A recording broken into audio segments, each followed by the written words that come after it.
కానీ మీరు మీరు మీరు కొన్ని ఎలక్షన్స్ అప్పుడు కొన్ని చాలా కాంట్రవర్షియల్ కామెంట్స్ చేశారు. చంద్రబాబు నాయుడు ఇన్ని ఓట్లతో ఓడిపోతారు, పవన్ కళ్యాణ్ ఇన్ని ఓట్లతో ఓడిపోతాడు, లోకేష్ ఓడిపోతాడు. సో ఎందుకు అంటే మీరు అలా అనడానికి కారణాలు ఏంటి? ఒకవేళ లేదండి వాళ్ళు ఓడిపోతారా ఓడిపోరా అనేది ప్రజలు నిర్ణయిస్తారు.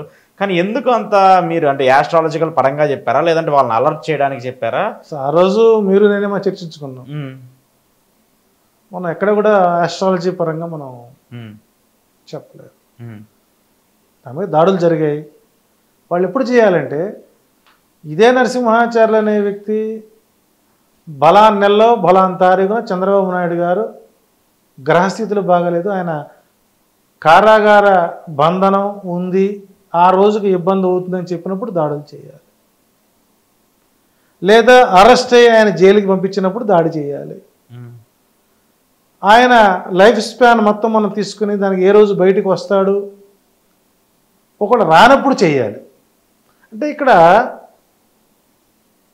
ఒక టీమ్ ఆఫ్ వర్క్ జరుగుతుంది. అంటే నేను ఒకటి అడుగుతాను, ఆయన జైలు జీవితాన్ని పర్ఫెక్ట్గా మీరు ప్రిడిక్ట్ చేశారు. అంటే జైలుకి ఎప్పుడు వెళ్తారు? ఎందుకంటే నేను ఇంటర్వ్యూ చేసింది నేనే కాబట్టి మీతో ఆయనది చేసాం. కేజ్రీవాల్ ఎప్పుడు జైల్లోకి వెళ్తాడు, ఎప్పుడు బయటకు వస్తాడో చెప్పాడు. అవును.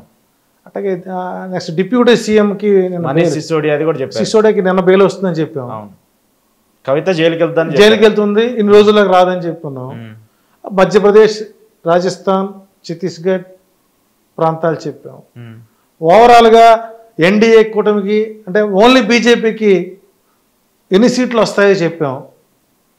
మోడీ కూడా అయోధ్యలో వెనకంజలో వేస్తాడు, అక్కడ పార్టీ గెలవదని చెప్పుకున్నాం.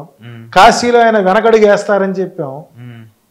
సో ఓవరాల్గా ఎన్డీఏ కూటమి 2025 ఫిబ్రవరి తర్వాత ఇబ్బందులు పడుతుందని, వాళ్ళలో కూడా కొన్ని వ్యతిరేక శక్తులు తయారవుతాయని, ఫస్ట్ టైం సుప్రీంకోర్టులో ఎటువంటి జడ్జిమెంట్లు వస్తాయి, ఆర్టికల్ 370 ఎలా ఉంటుందని, 17A పై సర్వోన్నత న్యాయస్థానానికి దీన్ని రెఫర్ చేస్తారని, ఈడబ్ల్యూసి మీద చర్చలు వస్తాయని, పారిశ్రామిక రైతు కర్షకులకు మార్పులు కలుగుతాయని, షేర్ మార్కెట్ జూన్ 14వ తారీఖు కొన్ని కోట్లతో నష్టం జరుగుతుందని, మరి ఇవన్నీ చెప్పాం కదా.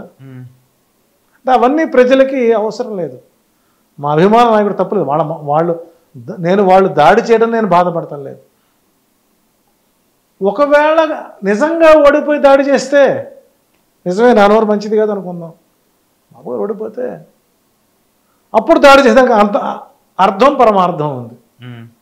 కాబట్టి వాళ్ళ ఆవేశాన్ని మనం గౌరవించాలి తప్ప వాళ్ళని మనం ద్వేషం పెంచుకోకూడదు. సో నేను పొలిటికల్గా చేసినటువంటి వ్యాఖ్యలు ఈరోజు చెబుతున్నానండి. ఒక రకంగా చెప్పాలంటే వైసీపీకి నష్టాన్ని నేనే చేశాను అనిపించింది నాకు.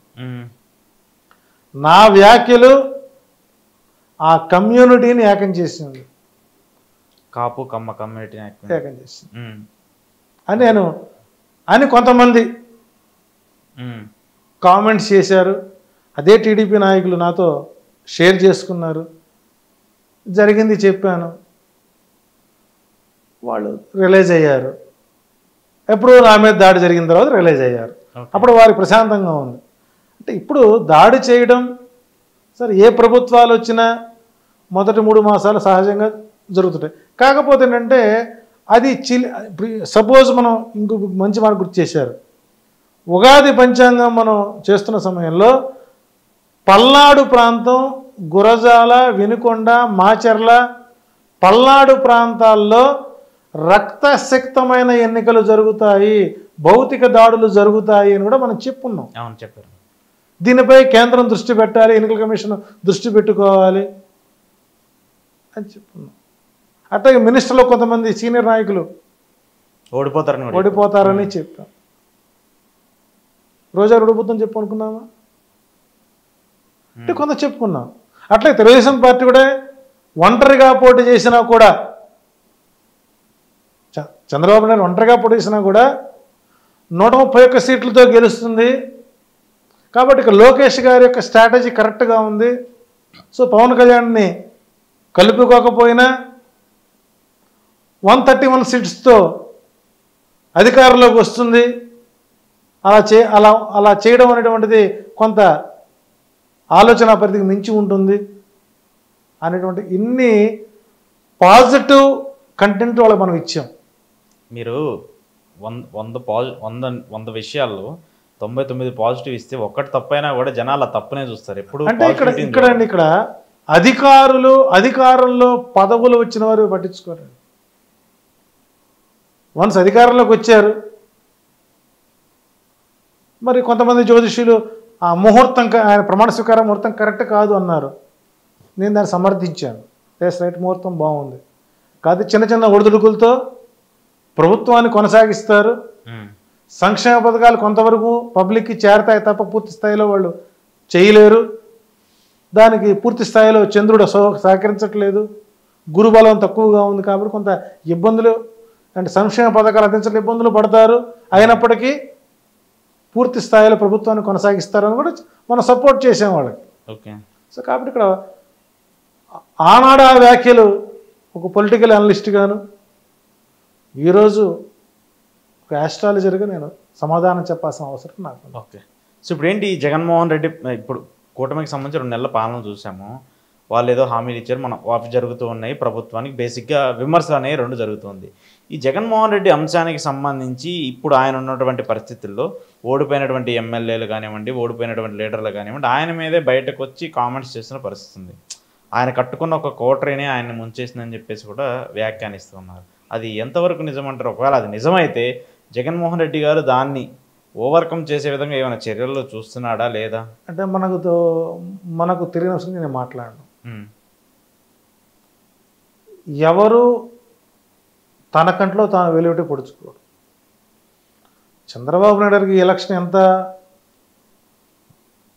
డెడ్లీ ఎలక్షన్ ప్రతిష్టాత్మకమో జగన్మోహన్ రెడ్డి గారికి ఎంతే ప్రతిష్టాత్మకంగా 10 సంవత్సరాల పాటు రోడ్ల కుటుంబాన్ని వదిలిపెట్టి రోడ్లపై తిరిగి ప్రభుత్వం నిర్మించుకున్నవాడే కదా. కాబట్టి ఇక్కడ సలహాలు ఇచ్చేవాడు అన్న చెబుతాడు.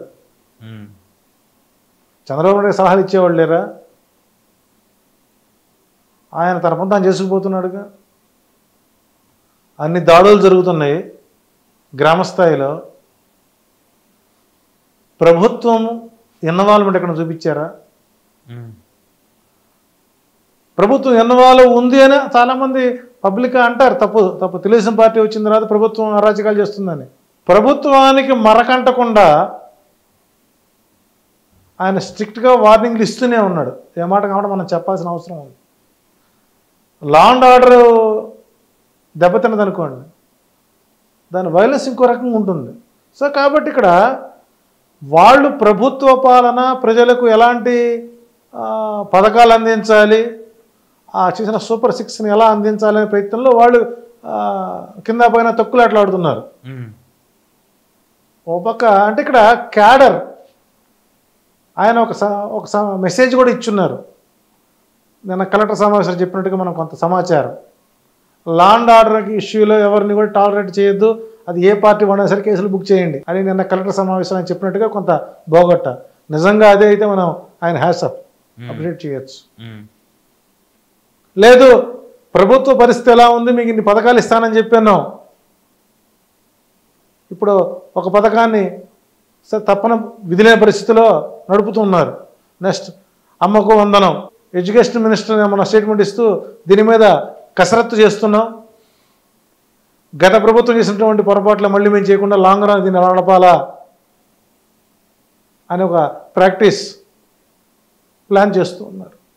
సో కొంత దాడులకు కాకుండా పాలన వైపు వాళ్ళు ఎలాగైతే దృష్టి సారిస్తున్నారో జగన్మోహన్ రెడ్డి గారు కూడా తన క్యాడర్ను కాపాడుకోవడానికి తాను కూడా తన ప్రయత్నాలు ముమ్మరంగా కొనసాగిస్తూనే ఉంటారు. ఎందుకంటే క్యాడర్ చేజారిపోయారు అనుకోండి, రేపు రాబోయేటువంటివి ఎలక్షన్, విశాఖపట్నం ఎమ్మెల్సీ ఎలక్షన్, అది ఎలక్షన్ 2nd మంత్కి వస్తున్నటువంటి ఎమ్మెల్సీ ఎలక్షన్. ఇక్కడ చిన్న లాజిక్ మిస్ అవుతున్నారు. రాయలసీమలో మనకు ఎమ్మెల్సీ ఎలక్షన్లు వచ్చినప్పుడు కడపలో ఒక ఎమ్మెల్సీ మనకు చేదాడిపోయింది. ఆ రోజున ఆయన మేల్కొని ఉండాల్సింది. ఎమ్మెల్సీ ఎన్నికల్లో వైసీపీ అంటే ఇక్కడ ఎమ్మెల్సీ ఎన్నికలు ఆయన రెఫరెండంగా తీసుకున్నట్లయితే అక్కడి నుంచి తన ఆలోచన విరది తన వ్యూహాలు మార్చుకునేవాడు. సో ఆ విషయంలో కొంత మా పార్టీ కొంత వెనకడుగు వేసింది, ఆ విషయాన్ని గమనించుకోలేకపోయింది. ఓకే.